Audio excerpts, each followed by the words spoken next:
সুপ্রভাত সকলকে। আশা করি সকলেই ভালো আছেন, সুস্থ আছেন।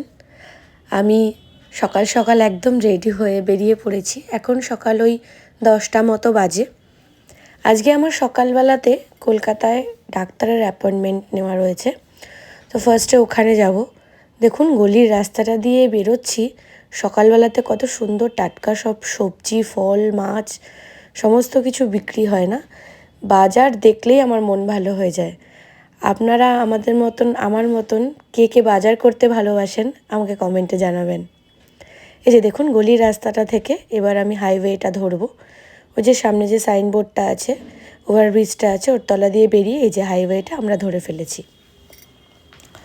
এরপর যাব কলকাতার দিকে।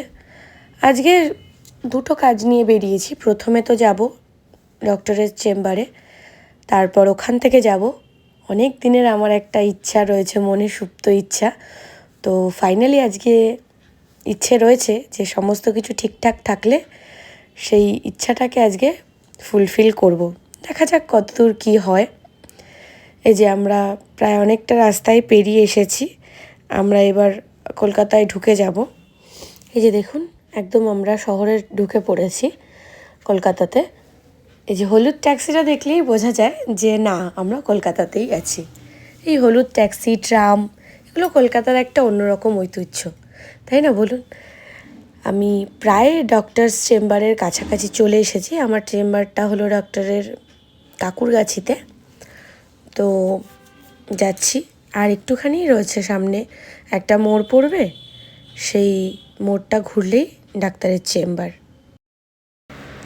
এই যে দেখুন এই গলিটা দিয়ে ঢুকেই সামনেই চেম্বার। এই গলিটা কাকুরগাছির একটা বিখ্যাত গলি, নাস্তা গলি বলে। এই গলিটা দিয়ে ঢুকেই একদম সামনে গুডউইল ফার্মেসি, এটাই হলো আমার ডাক্তারের চেম্বার। ডাক্তার দেখানো তো আমার হয়ে গেছে। এরপর বেরিয়ে আমি যে দ্বিতীয় কাজটার কথা আপনাদের বলছিলাম, তো সেখানে যাচ্ছি, আমি তার উদ্দেশ্যেই রওনা দিয়েছি। তো দেখা যাক আজকে সেই ইচ্ছাটা আমার পূরণ হয় কি না। আমিও ভীষণ এক্সাইটেড, অনেক দিন ধরে করব করে হচ্ছে না, দেখা যাক। এই যে দেখুন আমি চলে এসেছি। এটা হলো মধ্যমগ্রামের স্টার মল।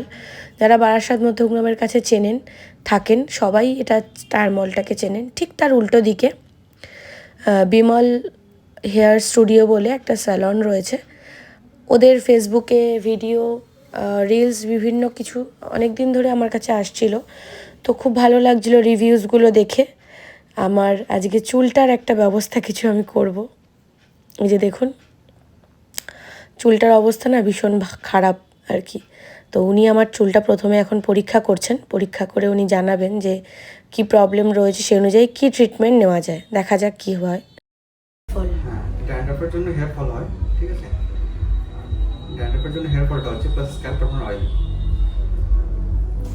এই যে চুলটার কি অবস্থা দেখেছেন? প্রচুর হেয়ার ফল, ড্যান্ড্রাফ, চুল ভেঙে যাচ্ছে, মানে একদম যাচ্ছে তাই অবস্থা। দেখা যাক কি হয় আজকে। এই যে চুলটাকে প্রথমে ওয়াশ করিয়ে নিয়ে এবার ড্রায়ার দিয়ে এটাকে ড্রাই করা হচ্ছে। দিয়ে তারপর বিভিন্ন রকম ক্রিম হোক যা হোক যে অ্যাপ্লাই করা শুরু করেছেন ওনারা। এত কিছুর মাঝখানে প্রায় বেলা 3টে সাড়ে 3টে বেজে গেছিলো। আর আমার বাড়ি তো পাশেই, তাই মাকে ডেকে নিয়েছিলাম। মা আমার লাঞ্চ নিয়ে চলে এসেছে দেখুন। এরপর আমি একটু ভেতরের ভিডিওটা করলাম স্যালনটার। খুব সুন্দর করে ওয়েল মেনটেনভাবে এটা ডেকোরেশন করা, তাই আপনাদের সাথে শেয়ার করলাম।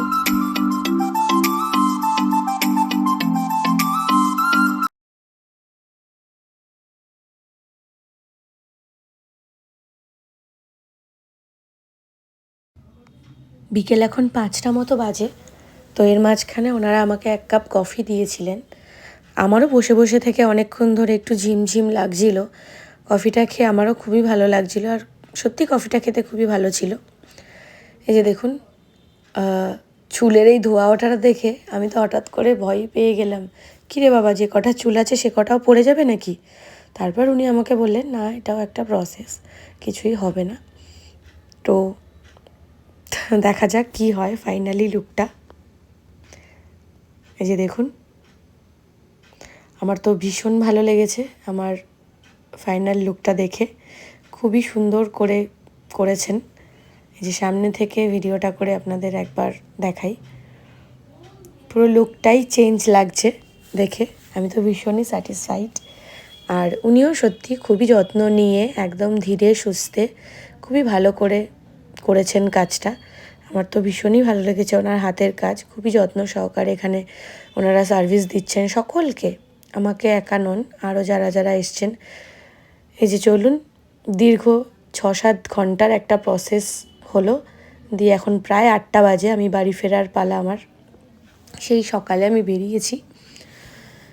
তো আবার দেখা হবে অন্য কোনো দিন, অন্য কোনো ভিডিওতে। ততক্ষণের জন্য সকলে ভালো থাকবেন, সুস্থ থাকবেন। আর যদি আমার ভিডিও ভালো লেগে থাকে তাহলে অবশ্যই একটা লাইক, কমেন্ট আর শেয়ার করে দেবেন।